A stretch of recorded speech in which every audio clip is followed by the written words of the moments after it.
The Cleveland Cavaliers not only continue to win, they continue to dominate. People have said they have had an easy schedule, they've said they couldn't win without Donovan Mitchell. Literally on social media, not that it matters, I've seen so much hate. Nobody wants to give their props, and that's okay. But the Cavs are playing some beautiful basketball. They just beat the Hornets, who play a stupid fast pace, and now that the Cavs are 15-0 and are breaking all these records, all eyes are going to be on Tuesday. The Cavs will go into the Garden for their second game of the NBA Cup.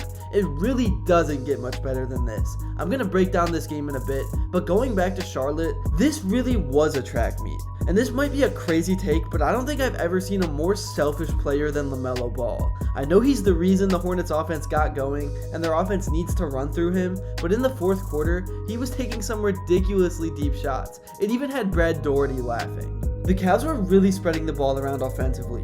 Looking at the stat sheet, Jerome absolutely went off using that lethal slow step to get his career high in points with 24. And he also dished off 8 assists as well. He really is stepping up and taking over that Ricky Rubio role from a few years ago off the bench. But he may actually be even better.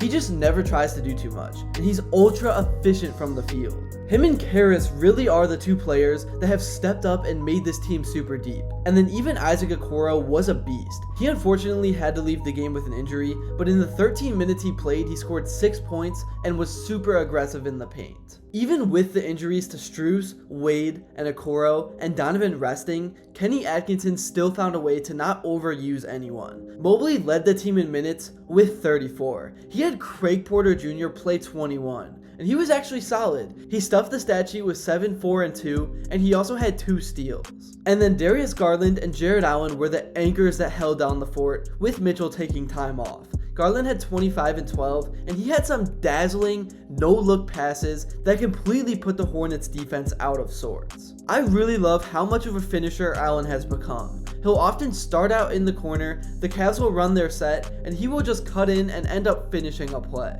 Let's look at some game film. So here we got Darius Garland taking the ball up the court with everyone spread out. This is great spacing to start off a play, and as soon as Allen runs in, Garland turns the corner as well, gathers, and the defense knows this normally is a play for Allen or a floater by Darius. But instead he finds Mobley, who cut from the left, and his length made this a pretty easy layup. But even last year, he probably would not have put this shot up or it would have got blocked. He's going up with a purpose now. This aggressive version of Mobley is one of the main reasons why the Cavs are 15-0. Next, here we got Jerome up top, turning the corner after Mobley kind of got in Caleb Martin's way a little bit. Now he has the advantage, but still has the center in front. But from what we've seen over the last 2 weeks, you already know he's going to give him that hezzy or slow step. And it completely stunned the rest of the defense, and he was able to get the layup to go with a little English. And Mobley was right there to clean it up if it didn't go down. And right here, this is why the Cavs are dangerous. When Jerome has the confidence to do this in transition, there is not much a defense can really do, because they have to worry about the other guys on the floor. To have the confidence to take a pull-up 3 5 steps behind the line really shows the confidence that Kenny Atkinson has instilled into this group. And now I really understand why Nets fans raved about him. Now back to Darius Garland. Mobley gets him the basketball, and because of how well Garland has shot it this year, he gets the defender to bite on a pump fake, which put him right in the position he wanted to be. He either could have took a floater or gave it to Allen, in which he did for the easy uncontested dunk. And then here, this may have been the play of the game from Garland. He put the defense on skates, crossing over, and then he found Mobley on the no-look for an easy dunk. And the entire perimeter was open as well. So he single-handedly basically took the attention of the entire defense. That is how good Garland has been. Now let's get back to some transition. And the spacing in transition under Atkinson has been so much better than what it was with Bickerstaff. Jerome gets it to Garland, Garland gives it back, and because Levert was in the corner, Grant Williams was in no man's land. And Jerome hit him with the Euro and hit the trailer and Mobley for the easy dunk. Just beautiful basketball. And then Garland up top again, he did a few hezzies and eventually made his way inside. And just look at the eyes of the defense. Literally everyone was looking at him, and he found Dean Wade wide open on the wing for what was a big three to secure this W. So overall, the Cavs have been playing fast. They've been spacing out the court well, and I love Atkinson's playing style so much more than Bickerstaff's. He has really adjusted to the new style of winning games. I did love Bickerstaff's defensive-oriented teams, but defense doesn't win games anymore, and we are seeing that firsthand. These games are track meets, but the Cavs' efficiency and ball movement is leading to open shots, which is leading to more points, which is leading to wins. Like, even in that Chicago game, they gave up 130 points, but it didn't matter because they scored over 140. The Cavs are playing with a super fast pace and are not passing up open looks, which is leading to higher scores for both teams. But I think the 15-0 record speaks for itself. And I am happy to see Bickerstaff having a little bit of success over in Detroit. He has turned a record-setting losing team into a team that legitimately can and will make the play-in tournament. Anyways, now getting back on track, let's talk about the huge game in front of the bright lights coming up on Tuesday. But first up, here's what Kenny Atkinson had to say. It's great for the NBA, right? I think everybody's going to be watching, and I know our guys are anxious. I know they, remember last year, and we're going well. They're going well. Boston Garden. I mean, what's better than that? I mean, this is just great for the league.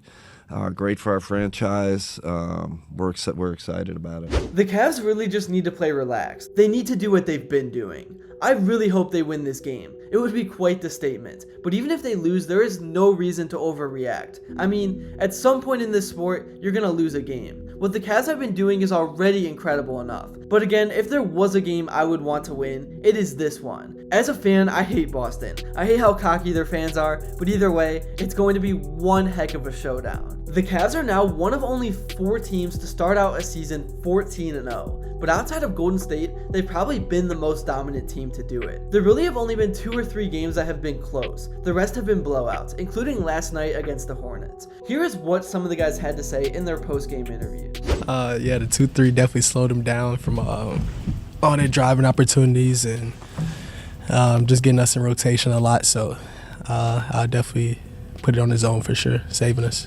So you talked about the zone, and you guys used it against Chicago a couple nights ago, and it worked really, really well for you as well. Well, Kenny's been talking about some of the defensive slippage recently. What level of concern do you have, if any, about that end of the floor right now?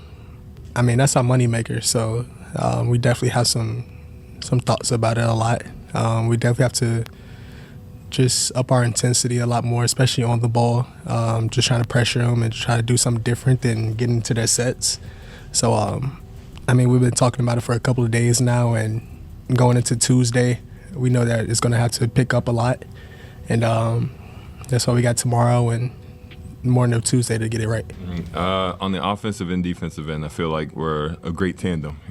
Defensive end, guy drives by me, I have Evan to have my back. Offensive end, Evan brings the ball up and just makes the offense easier for everybody. So it's just good to have him back this game. That's really all I got for this video. Thank you all so much if you made it to this point. And if you enjoyed and haven't yet, please be sure to drop a like and subscribe, because your support truly does mean the world. And also, let me know what you would like to see next. And until then, I will see you all later.